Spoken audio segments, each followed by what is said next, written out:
You don't need a flight number, Paige, because you aren't going. My father's voice cut through the applause at his anniversary dinner, loud enough for all 30 guests to hear. He pointed his champagne glass at me and laughed. Someone has to stay behind to feed the dogs and watch your sister's kids. That's your job. He didn't say it like a request. He said it like he was speaking to a servant. My mother smoothed her napkin and looked away. My sister Brittany just smirked. In that moment, 30 people watched my own family decide I wasn't worth a seat on the plane. But as I stood there humiliated, my hand brushed against my phone. They thought they were putting me in my place. They didn't know they had just left me alone with their financial records. Before I tell you what I found in my father's safe that night, and how I used it to turn their paradise into a federal prison, drop a comment telling me where you're watching from and what time it is there. I want to see how far this story travels. The room was so quiet I could hear the ice melting in the champagne buckets. 30 people were holding their breath, waiting for the explosion. They expected tears. They expected me to flip the table or scream at my father for treating a 32-year-old woman like an indentured servant. My mother was actually gripping the tablecloth, her knuckles white, bracing for the scene that would ruin her perfect evening. And honestly, a part of me wanted to give it to them. I wanted to shatter every crystal glass in the room. But I didn't. I just stood there completely still. My sister Brittany broke the silence. She walked over to me, her heels clicking on the hardwood floor, and thrust a 3-inch thick binder into my chest. Here, she said, her voice dripping with fake sweetness. It's the itinerary for the dogs and the kids. The twins need their humidifier set to exactly 68 degrees, and the dogs only eat the organic lamb mix, warmed up for 15 seconds. Don't mess it up. I looked at the binder. I looked at my father, who was watching me with a smug, expectant grin. He wanted me to fight. He wanted me to beg.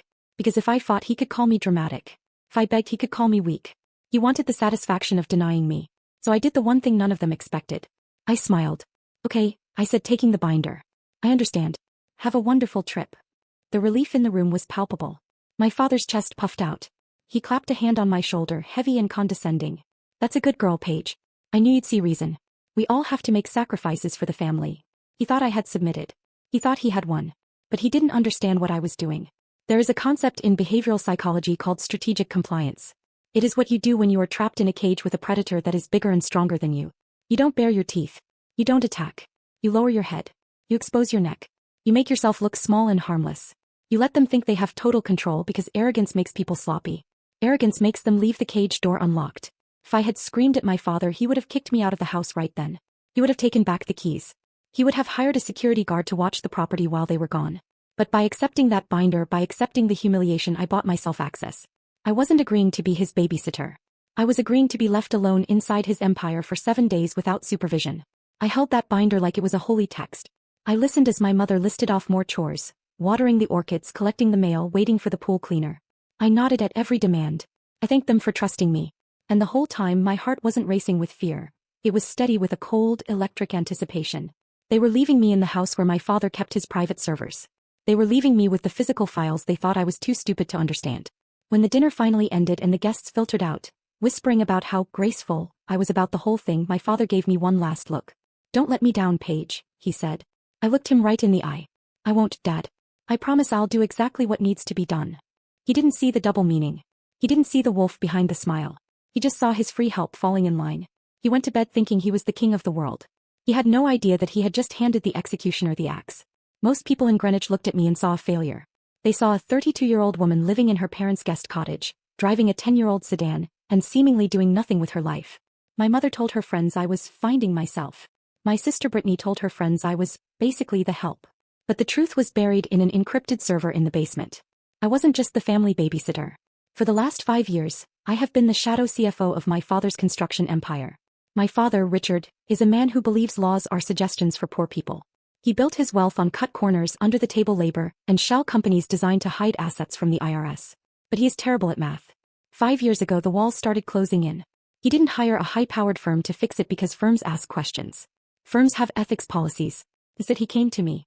He sat me down, poured me a glass of cheap wine, and told me that if I didn't help him organize the books, the family would lose everything. He told me it was my duty. So I became the fixer. While Brittany was posting unboxing videos of designer bags I knew were bought with laundered money, I was up until 4 in the morning, creating paper trails to cover their tracks. I managed the offshore accounts. I cleaned up the financial disasters created by Tyler, Brittany's husband, whose tech startups were just sinkholes for tax-free cash. I lived in a state of constant low-grade terror. My father made me sign documents as the responsible party. He made sure that if the house of cards fell, it would land on me. I did it because I thought I was saving us. I thought I was earning my place at the table. I thought that if I worked hard enough, if I saved them enough times, they would finally respect me. Then came the night that killed the daughter and woke up the auditor. It was 3 years ago. I was in my father's office, shredding documents he didn't want the state inspectors to see, when his email notification pinged. It was a thread between him and Tyler. The subject line was simply, "The Page Problem." I clicked it. My heart hammered against my ribs as I read my father's words. "Don't worry about Paige asking for a salary. She's too scared to leave and too ugly to get married. She's cheaper than a firm and she's our free insurance policy. If the feds ever come knocking, we claim she went rogue. She's the perfect patsy." I didn't cry. I didn't scream. I sat there in the glow of the monitor, feeling a cold, metallic clarity wash over me. They didn't love me. They didn't even like me. I was just a human shield they were fattening up for the slaughter. That was the night the audit began. I didn't quit. I didn't confront them. I went back to work. But I stopped fixing their mistakes. I started documenting them. For 3 years I have been copying every ledger, every incriminating email, every bank transfer. I built a digital archive of their crimes. I smiled at family dinners. I babysat their children. I let them treat me like a doormat because a doormat is the one thing in the house that sees everyone's dirty shoes. They thought I was dependent on them. They didn't realize that I was the only thing standing between them and a federal indictment. And tonight, with the house empty and the flight to paradise departing, I wasn't just going to stand aside. I was going to open the door and let the consequences in. The morning of the departure was a masterclass in chaos. While the sun was still struggling to rise over the manicured lawns of Greenwich, my sister Brittany was screaming about a vintage Hermes scarf. She was tearing apart the guest room, throwing silk and cashmere onto the floor like a tornado in a boutique. Tyler, her husband, was sitting on the edge of the bed wearing sunglasses inside, nursing a hangover that smelled like top-shelf bourbon and bad decisions. "Paige!" Brittany shrieked. "Where is it? I cannot go to Hawaii without the blue one. It matches my bikini." I walked into the room, reached under the pile of discarded clothes she was standing next to, and pulled out the scarf. I handed it to her without a word. She didn't say thank you. She just snatched it and shoved it into her Louis Vuitton carry-on. "Finally," she huffed. "Try to be more organized next time." I went downstairs. The foyer was piled high with luggage, enough for a year, not a week. My mother was shouting instructions at the private driver about how to handle her hat box. The air smelled of expensive perfume and stress. "Paige, into the study. Now." My father's voice came from the hallway. I followed him into his sanctuary, the heavy oak door clicking shut behind us to drown out the noise of the family. He walked behind his massive desk, opened the top drawer and pulled out a stack of envelopes. They weren't love letters. They were IRS notices. Thick, heavy, and unopened. He tossed them onto the mahogany surface. They slid across and stopped right in front of me. "These came last week," he said, adjusting his cufflinks.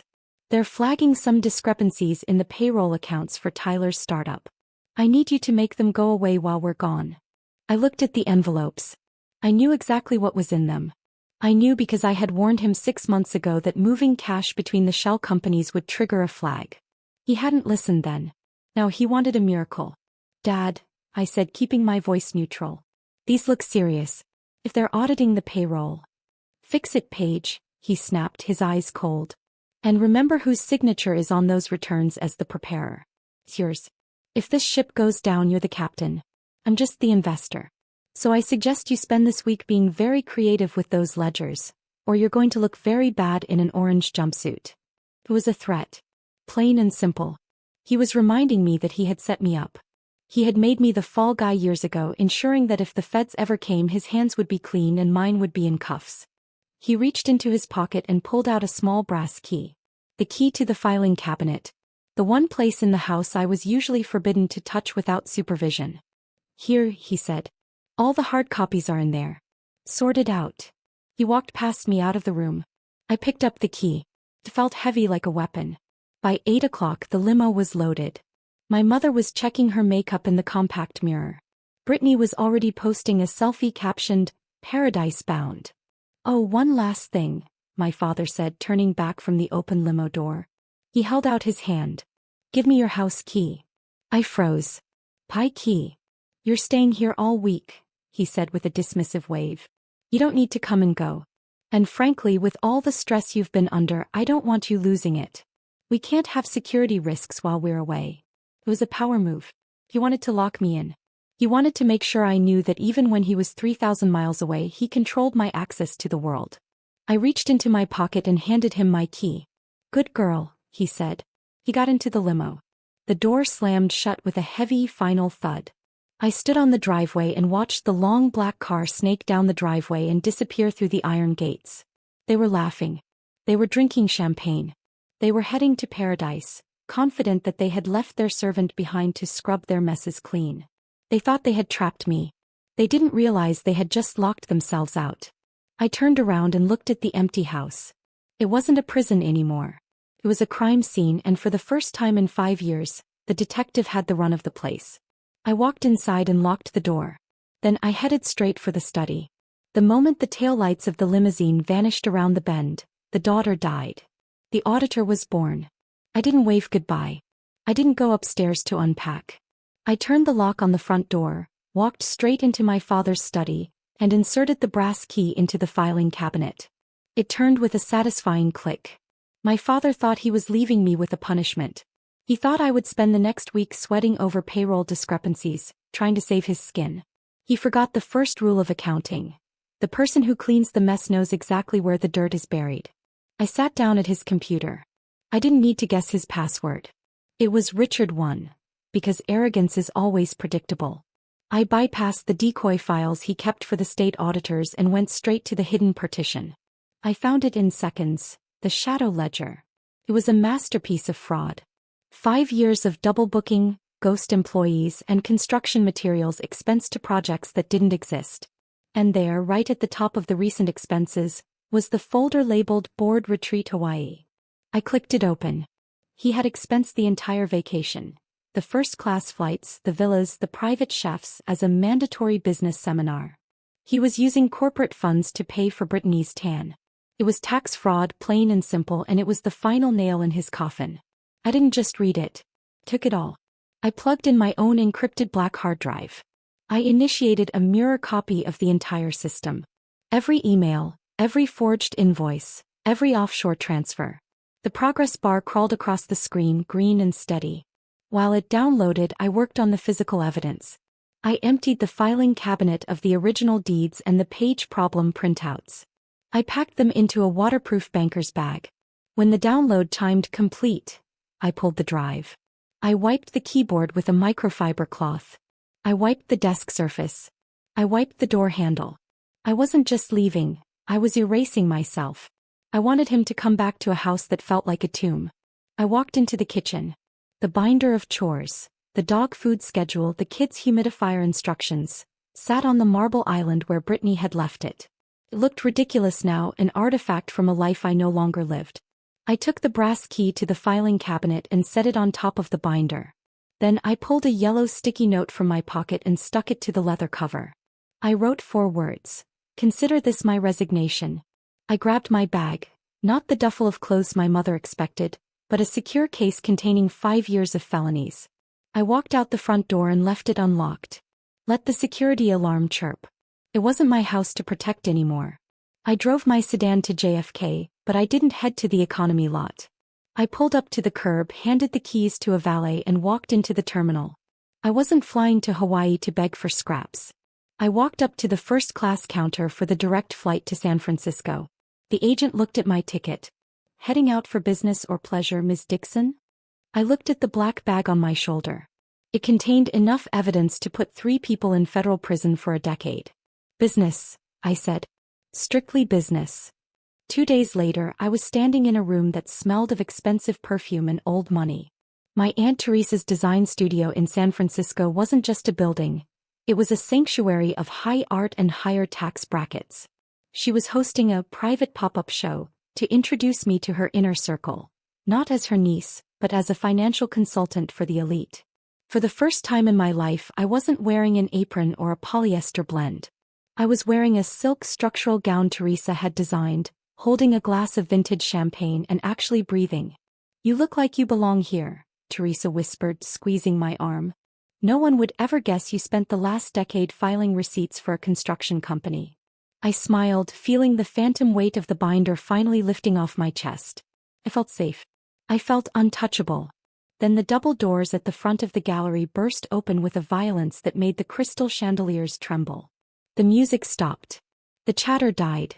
Every head in the room turned. Standing in the doorway were my father and Tyler. They looked like a car crash in a museum. They were still wearing their vacation clothes. Linen shirts stained with sweat, faces peeling with angry red sunburns. But they weren't alone. Flanking them were two massive men in dark tactical gear, the kind of private security you hire when you want to hurt someone without leaving a police report. My father burst into the gallery with guards blocking the exits, screaming for them to grab me. In front of horrified guests, he accused me of stealing $50,000 in diamonds and hard drives, painting me as a criminal to hide his own crimes. Tyler threatened to call the police unless I handed over the bag. Instead, I pulled out a manila envelope. I told them I wasn't a thief. I was a whistleblower. The drives were already with the IRS and FBI, and touching me meant tampering with a federal witness. The guards backed off immediately. My father paled as I listed his crimes: offshore accounts, fake payroll, shell companies, and even the Hawaii trip he thought was a vacation. The room turned on him. Guests started calling their lawyers. Aunt Teresa ordered him out, and as he staggered outside, federal agents arrived and arrested him and Tyler. The investigation seized the houses, cars, and hidden funds. My parents and sister were left broke. Richard and Tyler got 5 years for tax evasion and fraud. I received $3.6 million under the whistleblower program and bought Aunt Teresa's building. I realized my father was never powerful, only loud, leveraged, and funded by stolen money. When it vanished, so did he. Now I own my life, my work, and my future. Family isn't blood. It's the people who honor your worth.